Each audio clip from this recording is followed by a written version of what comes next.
Another thing within the society, you notice how all the people accused him, they already found him guilty in their minds. It doesn't matter what he did.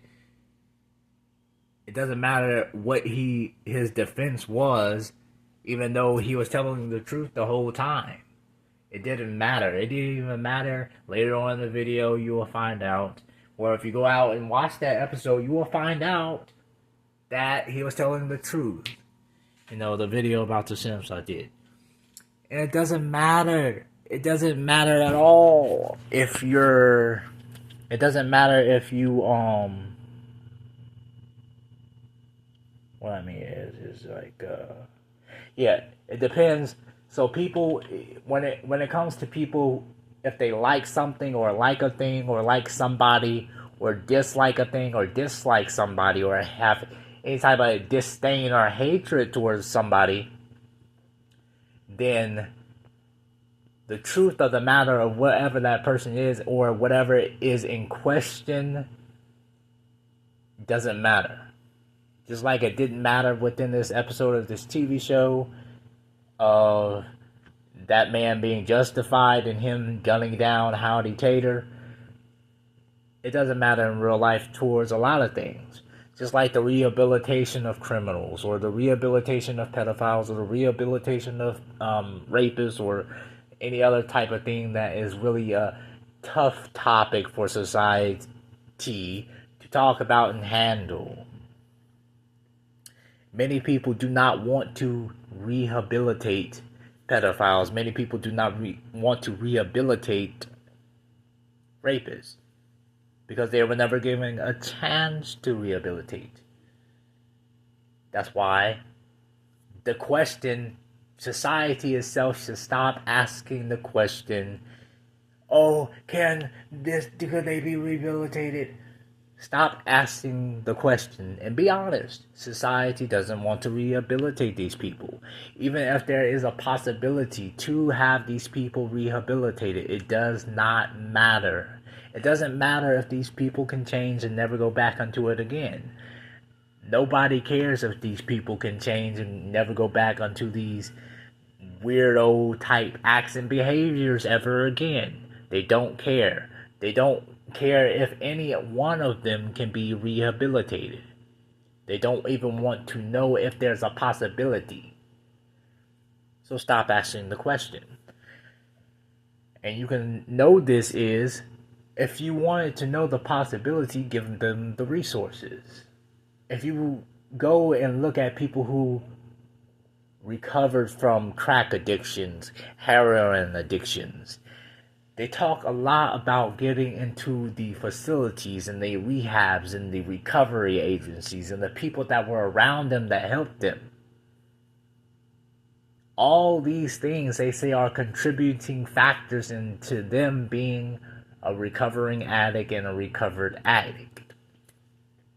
This being said, why would you ask a question or even try to keep on rehabilitating, people like pedophiles or rapists, when all these things that the addicts say that was very crucial in their recovery are not in place for the rapist or not in place for the pedophile that you supposedly want to rehabilitate? Because you're not really wanting to rehabilitate. You're just not coming to terms what is and being honest with yourselves and everybody else, which is this society.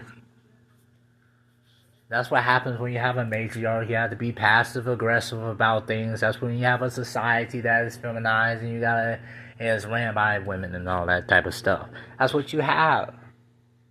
Other than being honest, like I am in this video, you're saying society as a whole doesn't want to rehabilitate these people. Even if there's a possibility to rehabilitate these people, we don't care. We don't even want to have that possibility. People don't even want to admit that. So they have to play along and act like they're trying to rehabilitate these people while it's just causing more problems, while bullshitting along, acting like you're trying to fix a problem because you're saying and advocating that you want to fix the problem while not wanting to fix the problem. You see? Because if you wanted to fix the problem, you'll give them these rehab centers. You have all these people around them, just like the recovery addicts. Say they need it. That helped them in their recovery. But yeah, you don't want to fix the problem. So you might as well just execute them all. And that's another thing about crime in America. Crime can be solved. All you have to do is just be hard on crime. And make adultery a crime again as well. Because adultery, the reason people go off and kill people who cheated on them, because the pain that one would get from a spouse cheating is equal to murder. That's why back in the ancient times, adultery carried the same penalty of death, just like murder. If you commit murder, you die. You get stoned to death. If you commit adultery, the woman who cheated and the man that cheated with the woman, if he knew about the marriage, died as well, or was stoned to death as well. Bring that back. And then everybody that commits murder, execute them once they are found guilty, immediately on the same week. There's a whole bunch of problems within this world that can be solved, but nobody wants to solve them. And that leads me to my next video.